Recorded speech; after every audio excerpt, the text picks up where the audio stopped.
And we're here with Conor Ryan. Conor, what is up? Evan, doing well. How you doing? Doing great.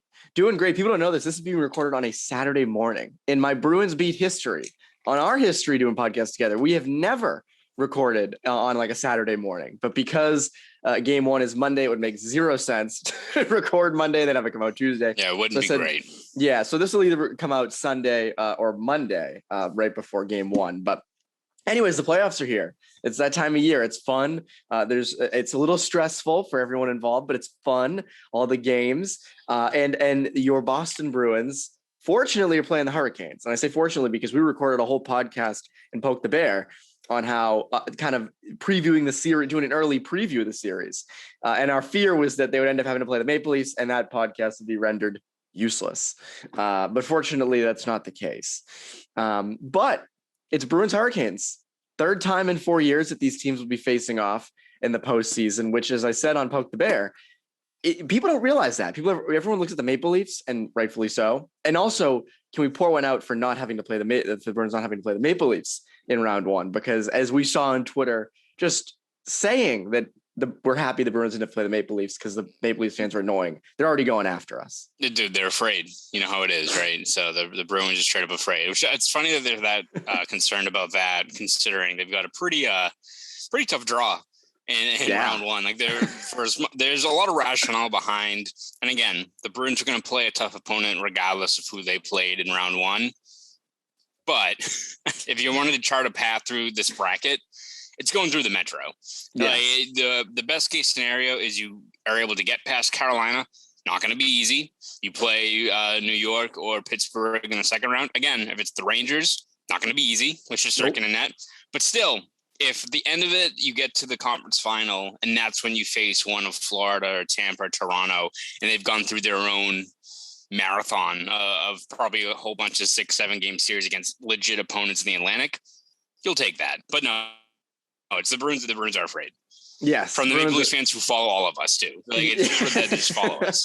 It's the Bruins are very afraid of the Maple Leafs, even though they've had ample success against them. But and it's going to make all the better when the Bruins play the Maple Leafs in the Eastern Conference Final. That's going to be quite the interesting time on Twitter. But I don't anticipate that happening. And we'll get to why later.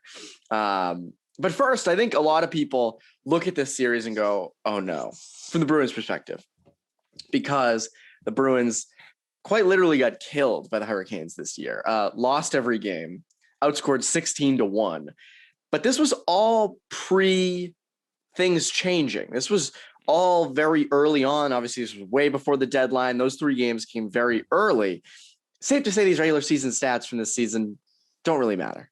Yeah, no, exactly. And I think even if a team like the Bruins that didn't have such a transformation, I think, over the second half of the season, even if it was just a team that didn't make any marginal improvements, it's usually a good thing to not put too much stock into regular season numbers anyway. I think I made the comparison on Poke the Bear, but you look at the 2008-09 Bruins, that was a wagon, right? That team felt like they were going all the way to the cup, right? And I think they played Carolina 3 times in regular season, went 3-0-0, and I think they outscored Carolina 13-5 in the regular season. Didn't mean all that much. And being people remember the Scott Walker overtime goal, obviously, but they played you tough. It was a couple of tight games, an overtime game. It was a completely different series from what you saw during that regular season. Now, again, I don't think Carolina's changing their game. Granted, they also haven't changed their game since Rob Rimmer's taken over, and it's because it's effective, right? It works. It's in your face. It's turning great defense into good offense. It's suppressing shots, and it's a strategy that if the Bruins aren't playing to their level, they're gonna have struggles with it. It's about moving the puck cleanly, breaking the puck out, like limiting the amount of time in your own zone. And you look at the way the Bruins played. It's kind of like that Toronto game that the Bruins played, where it kind of ended that. What was it? The 8-9 game win streak the Bruins had, where yes, the Bruins, you'd like to have a better result, but they were also just terrible all around. Like, yes, goaltending wasn't good. Defense was getting hemmed in. Forwards, weren't committing defensively either. Just a complete a lackluster performance. And you look at the way the Bruins have played. The only one that maybe you should probably take stock into out of those games was, I think it was the 3-0 loss on the road for the Bruins, where I think that was just Anderson standing on his head, which I'm sure we'll talk about him in a little bit. But look at those other games. It was the 7-1 game. That was Tuukka Rask gets pulled. Yes. He lets up 5 goals in the first period. Okay, that game already got away from you from the start there for a guy who, again, is not in the picture now, who is still fighting through an injury. And then you look at that second game, the other one was 6-0, where that was, even though that was post the lineup reshuffle, you didn't have Bergeron, who's injured, and you didn't have Marchand, who was suspended. So it makes it a lot tougher for the Bruins to really execute with this plan that they have of spreading that scoring wealth when you kind of have to once again put together a jumbled together top line. And that makes things easier for Carolina. You look at how deep they are up front. It's not just the fact that they have 3-4 lines that can score with regularity, but it also makes things easier for Rod Brind'Amour if the Bruins had, let's say, a legit top line and then maybe a few lesser lines, because then they can just sick the stalled Niederreiter fast line, I think, out there. I think they're one of the best defensive forward groups in the league. So how is it going to change this time around when you've got, the Bergeron, Marchand, DeBrusque line with the Haula line, with the Coyle line? It makes things a lot more difficult for Brind'Amour in terms of those matchups when you have the Bruins kind of with their full complement of players once again. So yeah, it's going to be tough if Carolina plays to their game, but wouldn't put too much stock into those regular season games, especially 16-1. I don't think that's going to happen. It's going to be tough anyway, though. Going to be tough, but that is not going to come close to happening. It's funny though, you put Jordan Staal on any line and that line is automatically terrific defensively, except when Charlie McAvoy has something to say about it, yes. Like back in the bubble. So I am interested how the lines match up with these teams. But before that, I want to get into the goaltending, because I think both teams have question marks goaltending. The Hurricanes kind of shouldn't, but it's more because of injury with Freddie Anderson, which happens. But I want to focus a little bit on the Bruins, because now everyone's saying, all right, well, Linus Ullmark's going to start game 1. It's pretty much a done deal. But what happens after that? I think what they do is I think Ullmark starts the first 2 games. I think Swayman comes in for game 3. I think they're gonna roll it that way. That's my little hot take from this episode. I have a hotter take coming later, but that is what I think could happen. You look at sort of the 3 games in a row, they're not huge on. Neither goalies played more than 3 games in a row this year? Was that what you had told me? If it's not 3, it's I think 4, because I know some injuries and other circumstances impacted that a little bit, obviously. But in terms of like the ideal situation, they didn't really run with one goalie, even when they were kind of in a groove. And so what I look at it from the perspective of like with a guy like Ullmark, I remember at the beginning of the year, the first half, they used Ullmark in games against really good teams. I kind of look at that, like use him on the road to start, give Swayman a little bit of a softer landing in game 3. That also gives Ullmark a game off. So again, it depends. Now, if Ullmark is staggeringly good in the first 2 games, I have a hard time believing you take him out for game 3. Just like if he's terrible in game 1, I have a hard time believing he'll come out for game 2. But I think if it's just normal goaltending play, and it's 1-1 after two games, or Ullmark plays well in game 1 and solid in game 2, I still think Swayman comes in for game 3, and then they evaluate it from there. Just giving up both guys' performances. What do you think happens? Yeah, I don't think there's a clear thing that's going to happen. Yeah, I think it's a really kind of tricky situation to navigate. You look at the Bruins have had the luxury of having Tuukka Rask in there for years, even though last year you had those question marks at the end based on his injury. Bruins haven't had to worry about their goaltending in terms of just personnel. Like we can shuffle up the forward lines, change up the defensive core. Tuukka Rask is in net. Even like when Halak was playing well during the regular season, you knew who it was going to be. Now it's a lot tougher just to get that gauge and when or whether or not to read taking a guy out or when to make that call. And I think, as you said, if Ullmark's lights out, then I think he's going to stay in. But and that's something Bruce Cassidy said, where he approaches it as they're going to keep an open mind in terms of handling that situation in net, but they're not afraid to run with a hot hand. If a guy's, if Ullmark has a shutout, then gives up, only 1 goal in game 2, they're going to stick with him. But again, if it's you win one game, you lose the other, he's good in one, all right in the other, then I could see that being a situation where they turn to Swayman. Again, there's risk involved in that too, where Swayman's coming in cold. He's a rookie that hasn't been in the postseason either, even though he had a little bit of a short run there with the Islanders series. But last thing you want to do is maybe you lose game 1, go to game 2, get the win, and all of a sudden Swayman gives up 4 goals in game 3. Like it's so much tougher. You're under a brighter spotlight in the span of a 7-game series. But beyond just, I think, the question marks regarding, Ullmark and whether he's handled the postseason before, I think one thing you have to keep tabs on with both these goalies is that they're kind of in uncharted waters in terms of their reps. Like, I think before this year, Ullmark's career high for games played was 37. I think he's at 42 now. And if the Bruins want to go on a deep run, it's going to be a lot more starts than that. Like, Yes. We're getting to this stage where it wears on these guys. And you've seen it before in terms of guys just running out of steam or hitting a wall. We've seen that, I think, even during the regular season where guys fall into lulls or hit a rut, especially in net with fatigue or technique or what have you. So I think it's going to be a balancing act. It's going to be a situation where the Bruins have to keep an open line of communication with both guys. I think they've lucked out in that both guys seem to be on board with supporting one another, and I think viewing what's in the best interest of the team. It's not a situation where I think guys are teammates, but they're also hyper competitive professional athletes. Yeah, I think sometimes, they can put that aside with these two guys in terms of what's the best move for the team over the span of this series. But it's going to be tricky because they'll be, I think, regardless of who they turn to over the span of a series, there's going to be question marks. There's going to be narratives about it every single game in terms of who's the better option in net. And we can probably expect that for however long this cup run is going to be for Boston. And I think we can expect it next year too. I don't see that changing. So yes, that's one thing that I think we're just going to continue to have to deal with. But yes, I do think it's an interesting thing with those two guys, because as we've said this whole season, like, what's the plan going to be? Like, and I think you can switch between guys. You just have to do it carefully. I do think Ullmark and Swayman can handle it. I don't think they're gonna, get, not start a game and it's, oh my God, my career's over. How am I gonna do this? I think mentally they can handle it, especially a guy like Swayman. And I also think, again, as I mentioned a few weeks ago, like, I think it could motivate a guy like Swayman a lot. You just look at given how he responded to getting demoted for Tuukka Rask. Maybe Rask comes back. Maybe they roll him out for game 1 and he comes out and team ambassador has to play goalie for a game. I wonder, with the E-Bug situation on Friday night, if they ever have Rask down as the emergency backup goalie here or there when he's at the rink. Can you imagine that'll be like game 7 of the Stanley Cup final. They have an E-Bug situation where Rask comes in and has like a 41 save shutout.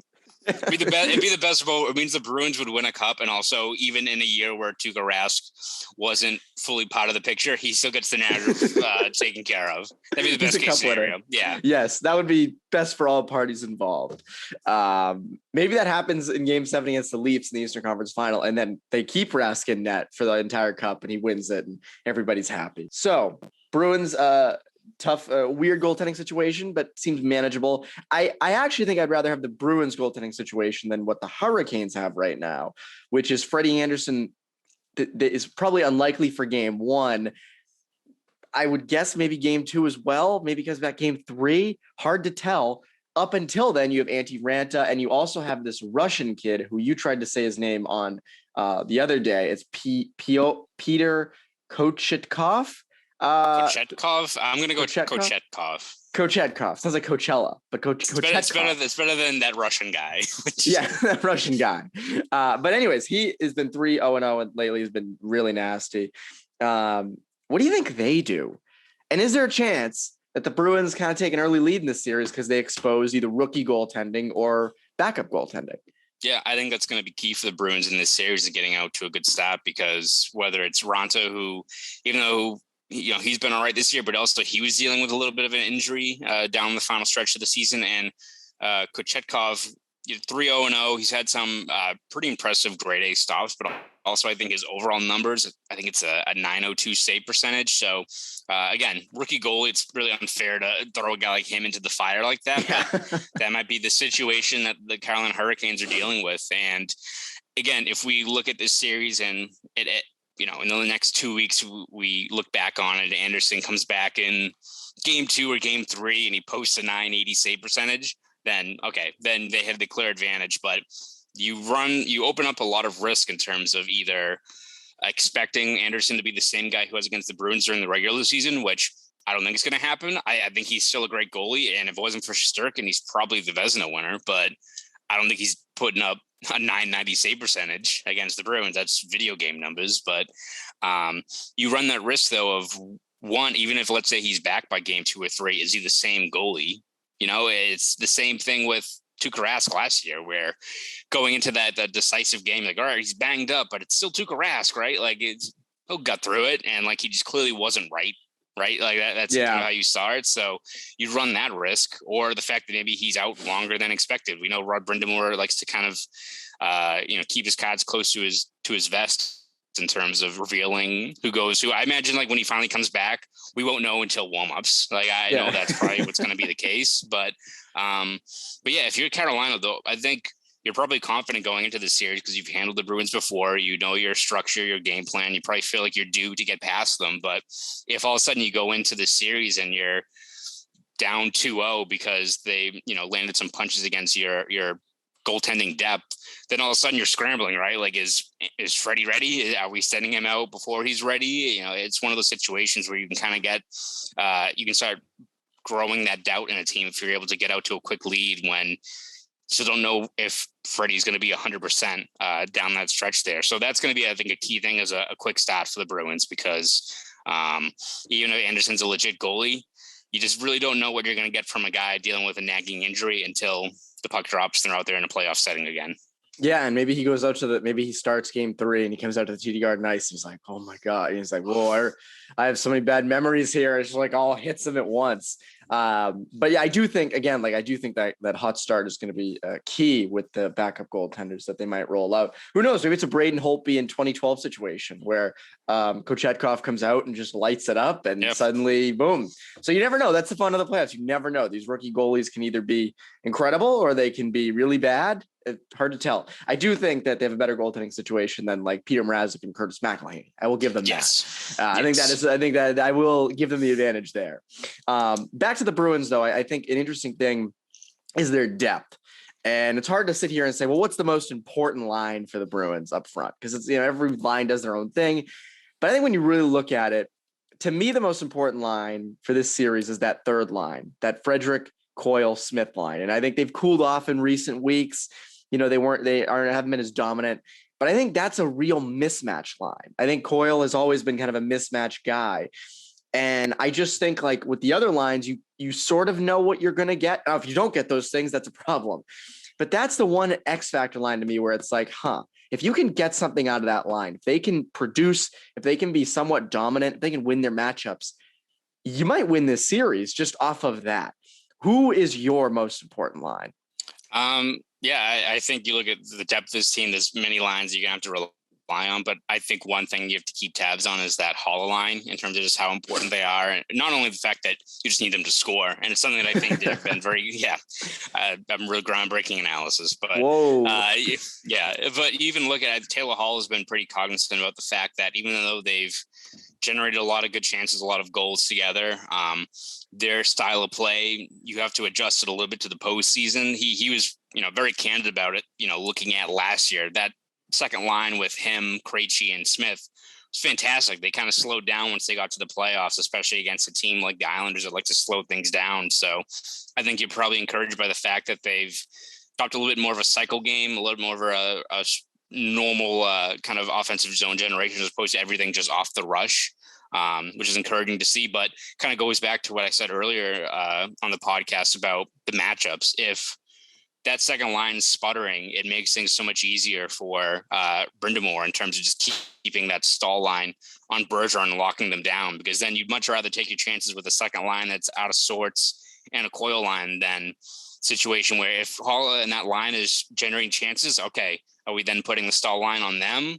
We putting Aho against Bergeron, which even though Aho in that line, legit, Bergeron has kind of pants those guys every time in a head-to-head matchup. But Aho has not had a good time matchup against Bergeron. So, and again, maybe you switch that around where you have Stahl on Bergeron and just keep them on there. But again, then Aho and those guys have a tough deal slowing down Hall and company. So it's it makes for a good problem for the Bruins in terms of if you have Brind'Amour and the Hurricanes scrambling as to finding those best matchups, because if one of those, I think, top three lines is out of sorts, the Hurricanes game plan gets a lot easier to kind of execute in terms of how they want to handle these matchups and slowing down some of the big guns for the Bruins. And also Halla has some bad blood with the Hurricanes. Yes. So maybe that gets some things, turned up with him. Maybe he brings it. So I think that's another interesting thing. I also think with that line, what's good for them is Pasternak's on that right side.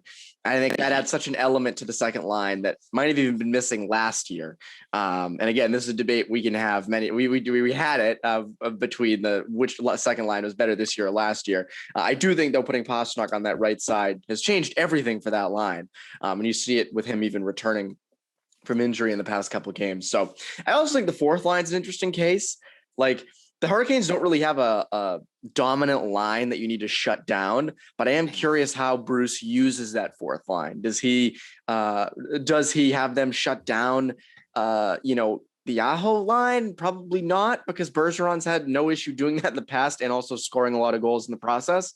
So maybe the fourth line comes into play if they make it past this round. The fourth line shuts down. If they play the Penguins, maybe they go up against Crosby or something. I don't know, but I think it's gonna be interesting to see how that fourth line plays out. And if Foligno stays in all 7 games, if they switch to Bleed, it feels like if you're going up against the Lightning, you could use a guy like Bleed in the sense that you kind of get under people's skin, like a Kucherov or something. Yeah.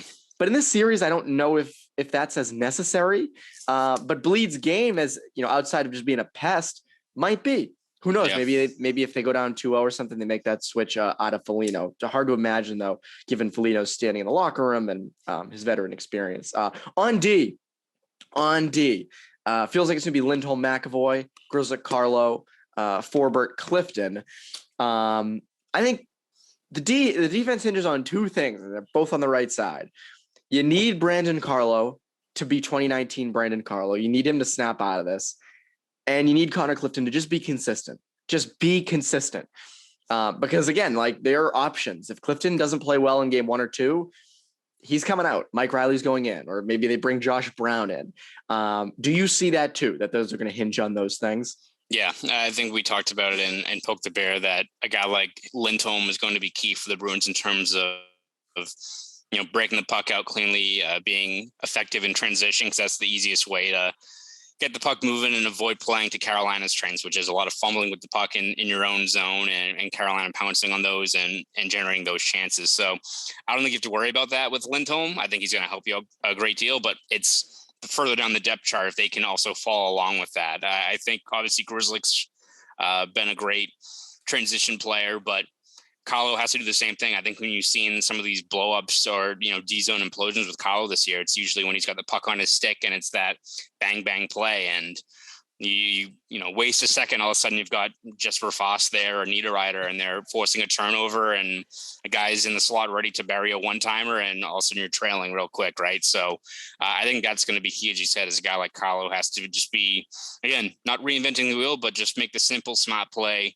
No lazy clears, make that crisp first pass and get the puck moving, because if not, you're going to be wasting a lot of energy and probably be down a goal or 2 in short order with the way Carolina likes to attack. Yeah. And also Forbort's another one. I'm curious with him, like what kind of shutdown role do they use him in? Again, I think he elevates that third pairing defensively. So maybe they get tougher matchups than a normal third pairing would. Maybe that leaves up Grzelcyk and Carlo to get maybe easier matchups. But again, like I still think you would rather rely on Carlo defensively than Forbort, especially given how much you're paying Carlo compared to Derek Forbort. So again, Forbort is going to come up big on the penalty kill and maybe late in game on D-zone draws with Carlo. So interesting stuff. Again, I think you will see though Mike Riley at some point. Feels like, especially given, as you mentioned, like the turning the puck over coming out of your own zone, I think is going to be an important thing. And Mike Riley is a good puck mover. He has his defensive issues, but as a puck mover, he's fairly solid. So maybe they go that route after games 1 or 2. We don't know. That'll be kind of poke the bear territory when we do that later in the week. But what is our territory is we're going to make our predictions for the series. This is what everyone's been waiting for. What will we predict? Conor, I'll let you go first. Evan, I'm going to go Bruins in 7. I'm going to be the optimist as usual. I think it's going to be they start off 2-0. They lose The game Bruins, 3 at home. The Bruins 2-0. Okay. Yeah, 2-0. Freddie Anderson comes back, shuts things down. 2-2. Carolina takes a 3-2 lead in after game 5, and Bruins storm back and win in Carolina. I think it's going to be a tough series all around. I think it's going to be a lot of highs and lows in terms of starting off strong. Anderson coming back, giving them a lift. It's going to be momentum swings, I think, throughout the series. And I think for the Bruins, it's going to be a lot of adjustments because it's easy on paper to map out how to break Carolina's pressure and their structure, but it's another thing entirely to do it on the ice in a game setting in a playoff series. So I think you're going to have a lot of highs and lows in that regard in terms of there's going to be probably games where they limit it, and there's going to be ones where there's probably be at least one like 4-1 game in here where you're like, all right, well, can't do that. Like this team doesn't look like they're built to handle Carolina, but I think it's all going to be a series of adjustments. And I think it's going to come down to just what you're getting in net too. I think that's the biggest thing. We could be recording a podcast in pretty much a week and the Bruins are done in 4 or 5. And we say just the goaltending wasn't up to par, or we can look at it and be. Then what are we talking about for the rest of the playoffs? We're just like, then we have nothing to talk about for the rest of the playoffs. We're going to talk about Thomas Hertl again and how dumb that move was from San Jose. It'll be a gripe session, but hopefully that's not. Yeah, hopefully that's not. I think. Yes, hopefully that's not the case. But yeah, I'll go Bruins in 7. Tough series, but I think when you look at the fact that this is a very different Bruins team from the one they played against Carolina earlier in the season, I think I give them the slight nod there. Especially, I think that potential slow start for Carolina in terms of the situation in net is the thing that kind of pushes tips the scales in Boston's favor. I respect your optimism. I appreciate it. I agree with you in the sense that the series is going to go very long. I have the Hurricanes going in 7. It pains me to do it, but I do have the Hurricanes in 7 this series, and here's why. First of all, I think game by game, I think they split the games in Carolina. I think they split the games in Boston. I think Carolina wins game 5, Bruins win game 6. Carolina edges out the Bruins narrowly in game 7, which again, bad taste in the mouth. And I also think maybe we can discuss, I was going to say, I don't think if they lose this series, I don't think you overhaul anything. I don't think you call for Sweeney to be fired or Cassidy to be fired. Like you got beat by the better team. So this is not like a Islanders last year's situation or past years where you've lost in series you should have won. Like the Hurricanes, I have not seen the odds yet. I would imagine are favored in this series, just given their standing. I have Hurricanes in 7. I also think when I look at the Hurricanes, they've been knocking on the door for a while, and they're hitting their groove where this has kind of been their best or one of their best overall years with this core. You have a better goalie in net with Freddie Anderson. Even if he comes back and he's not completely himself, I still think that is better than anything Carolina has ever had, even better than Cam Ward, who was like the most overrated goalie of that generation. But I just think that the Hurricanes kind of their time.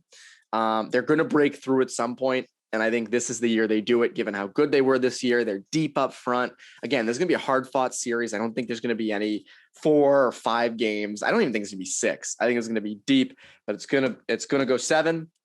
I think the Hurricanes win in 7 games. I don't foresee like bad play by the Bruins necessarily. I think it's just a tight series. Like, I don't know. It's not like, your first line didn't show up. Oh, Linus Ullmark was terrible. I think it's just, they edged you out. Like they got the better of you in 7 games. There's not much you can do. So I know people will be annoyed with that prediction. They will not like that prediction. I will say this though. I think if the Bruins get past the Hurricanes, they're going on a run. Like, especially in the Metro, like you're facing the Rangers or the Penguins, 2 teams you can beat. I would pick the Bruins in either of those series unless something drastic changes. And then you got the winner of the Atlantic, which again, they're going to be beat up by that point. So I think if the Bruins can get past the Hurricanes, they're going on a run. I don't foresee them getting past the Hurricanes though. So those are our predictions. Those are sure to get people fired up and get people going. Hey, I can't always pick the Bruins and everything that I do. And I've been bad at predictions before. So maybe it's a good thing I picked the Hurricanes. So Jake DeBrusk 40-goal season incoming. I was close to Jake DeBrusk. I was off by a few years. He had 25 goals this year. That's true. 20 goals since January 1st. If he'd done that in the first half of the year, maybe he hits 40 goals. Who knows? Anyways, Connor, what can people look forward to from you during the playoffs over at BSJ? Yeah, we're obviously going to have all of our daily coverage throughout the postseason. We're working on our extended preview now, which we'll have out by the end of the weekend. We'll have updates with injuries, matchups, video breakdowns, features, all that good stuff throughout this playoff run. The longer it goes, the more quality content gets dropped on the BSJ website. So let's hope the Bruins can have a nice month or two of playoff action here. But all that stuff will be over at bostonsportsjournal.com. So please subscribe at BSJ. And if you want to follow me on Twitter, you can do that at ConorRyan_93. For our content's sake, I hope the Bruins go to game 7 of every series and they go to game 7 of the Cup. And it doesn't matter if they win or lose, but I just need them, get those, what is it? 7 times 4, 28 games, get those 28 games in. Boom. Quick math. Yes. But anyways, go do all that. That's Conor Ryan. I'm Evan Marinofsky. You Bruins Beat listeners, have a great rest of your week and enjoy the playoffs.